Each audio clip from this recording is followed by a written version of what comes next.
Yes, I M back. അങ്ങനെ എൻ്റെ ഇമിഗ്രേഷനൊക്കെ കഴിഞ്ഞു. അത് കഴിഞ്ഞിട്ട് ഞാൻ ഫുഡ് കഴിക്കാൻ കയറി. ഇനി ഫ്ലൈറ്റിൽ എന്താ ഉണ്ടാവുകയെന്നൊന്നും അറിയില്ലല്ലോ. ഓൾമോസ്റ്റ് 7 ഞാൻ ഫുഡ് കഴിച്ചായിരുന്നു. ഇപ്പോൾ ഒരു 1:32 ഒക്കെ ആയി. ഫുഡൊക്കെ കഴിച്ചു.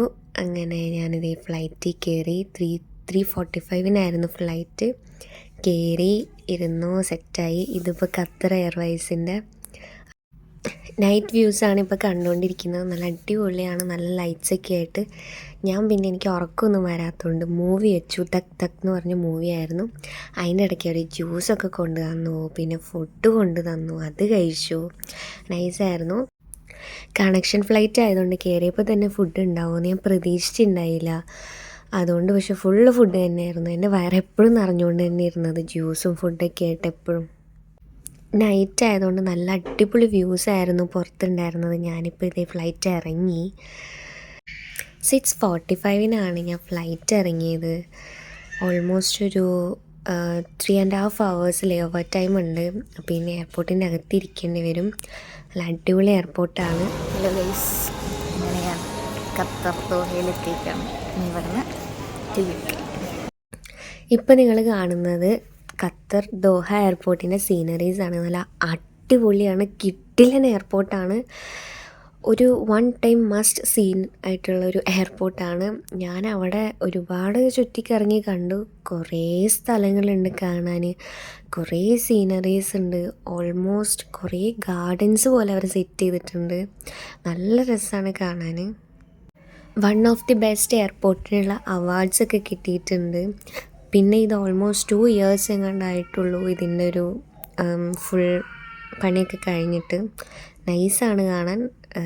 ഖത്തർ എയർപോർട്ടിൽ ഇറങ്ങുന്നവർ എന്തായാലും ഒന്ന് ചുറ്റിക്കറങ്ങി കണ്ടിട്ടേ പോകാവുള്ളൂ. 3.5 hours ലേ ഓവർ ടൈം ഉണ്ടെന്ന് പറഞ്ഞപ്പോൾ ഞാൻ അത്രയും നേരം അവിടെ എന്ത് ചെയ്യുമെന്ന് ആലോചിച്ചിരിക്കുന്നു. പിന്നെ എനിക്ക് നല്ലൊരു മണ്ടത്തരം പറ്റി. എൻ്റെ കയ്യിലൊരു ഹാൻഡ് ബാഗ് ഉണ്ടായിരുന്നു. അത് എയർപോർട്ടിൽ കൊച്ചിൻ എയർപോർട്ടിൽ കയറുന്ന സമയത്ത് അവിടുത്തെ ആളിൻ്റെ അടുത്ത് ചോദിച്ചു, ബാഗ് ഇങ്ങനെ ഭയങ്കര വെയിറ്റ് അല്ലേ, അത് അവിടെ വെക്കണമെന്ന് ചോദിച്ചപ്പോൾ ഞാനത് കൈ കൊടുത്തു. അതിൻ്റെ ഫയൽസ് മാത്രം എടുത്തിട്ട് ബാഗ് ഞാൻ കൊടുത്തു. I am in love with this airport. Oh my god, this looks so beautiful. This is too vast. ഞാൻ നടന്നൊരു വിത്തായി. അയ്യോ, A6 തപ്പി നടക്കാൻ തുടങ്ങിയിട്ട് 20 മിനിറ്റായി. ഇപ്പോഴും A6 എത്തിയിട്ടില്ല ഗൈസ്. ഇത് പുതിയ എയർപോർട്ടാണെന്ന് തോന്നുന്നു. വിത്തിൻ 2 years കംപ്ലീറ്റ് ആയിട്ടുള്ള അടിപൊളി, രക്ഷയില്ല. കുറേ അപ്പുറത്ത് നടന്നു. ഇപ്പോൾ ഇത് എസ്കലേറ്ററിൽ നടന്ന് ഞാൻ ഇതായി. കുറച്ച് നടന്നാലെന്താ, ടെഡ്ഡി ബെയറുണ്ടെന്ന് പറഞ്ഞാൽ finally I'm on the destination. Teddy ബെയറിലേക്ക് എത്തിച്ചു എന്നെ. ഞാൻ അങ്ങോട്ട് നടന്നതല്ല കേട്ടോ, എൻ്റെ A6 അവിടെ വരുന്നത്. അങ്ങനെ അവിടെ എത്തി guys. I show you the teddy bear. അങ്ങനെ ടെഡ്ഡി ബെയറൊക്കെ കണ്ടു ഓടിപ്പിടിച്ചു ഞാൻ ഫ്ലൈറ്റിലേക്ക് കയറി. And next UK Heathrow airport. അങ്ങനെ ഫുഡും കിട്ടി, അതും കഴിച്ചു. തക് തക് മൂവി ഞാൻ നേരത്തെ കുറച്ച് കണ്ട് പകുതിയാക്കി വെച്ചിട്ടുണ്ടായി, അത് കണ്ടു.